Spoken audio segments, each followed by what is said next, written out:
கலைஞரை பற்றி பேசக்கூடிய நேரத்தில் எதையோ பேச வேண்டிய நிர்பந்தம். கலைஞர் அமர்ந்த சட்டமன்றத்தில் இன்றைக்கு யார் யாரோ அமர்ந்திருக்கிறார்கள். கேட்டால் எளிய மனிதர்கள் அரசவை வரக்கூடாதா, எளிய மனிதர்கள் சட்டமன்றத்துக்கு வரக்கூடாதா, இதான் உங்க கொள்கையான்னு கேட்குறாங்க.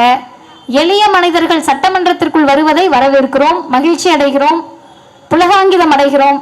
எங்க வருத்தம் என்னன்னா, எளிய மனிதர்கள் சட்டமன்றம் போனா பரவாயில்ல, எதுவுமே தெரியாத மனிதர்கள் சட்டமன்றத்திற்கு போனால் வருத்தப்படுவோமா மாட்டோமா? ஆட்டோ ஓட்டுற அண்ணன் சட்டமன்றத்துக்குள்ள போகணுமானா நிச்சயம் போகணும். சாதாரண மனிதர் போகணுமானா போகணும். எங்களை விட உங்ககிட்ட ஹிஸ்டரி இருக்கா?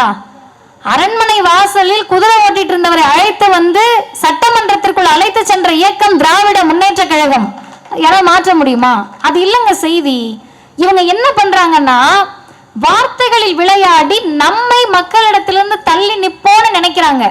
ஆனா உங்களுக்கு ஒரு சம்பவம் சொல்லுகிறேன். அண்ணன் மாசு அவர்கள் மருத்துவமனைக்கு சென்று ஆய்வு நடத்துறப்ப அத்தனை சர்ச்சை. எப்படி வரலாம், எதுக்கு வரலாம், எங்களை எப்படி கேள்வி கேட்கலாம். இன்னைக்கு மருத்துவமனைக்கு ஒருத்தர் போயிருக்காரு. அமைச்சர் இல்ல, சட்டமன்ற உறுப்பினர் அல்ல, தாவேகாவின் நிர்வாகி. அது பத்தாதா, போயிட்டாரு. கூட 10-15 தாவேகா நிர்வாகிகள், ஒரு கேமரா.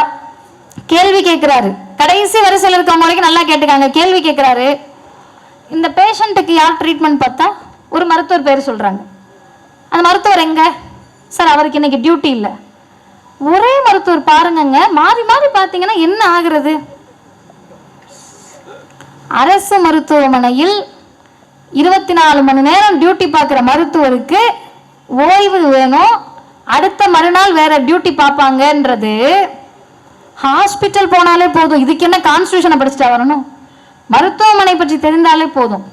இதை ஒரு தாவேக அதிகாரி கேட்கிறார். ஃபயர் விடுறாங்க, பிளாஸ்ட்ன்றாங்க, கதறுன்றாங்க.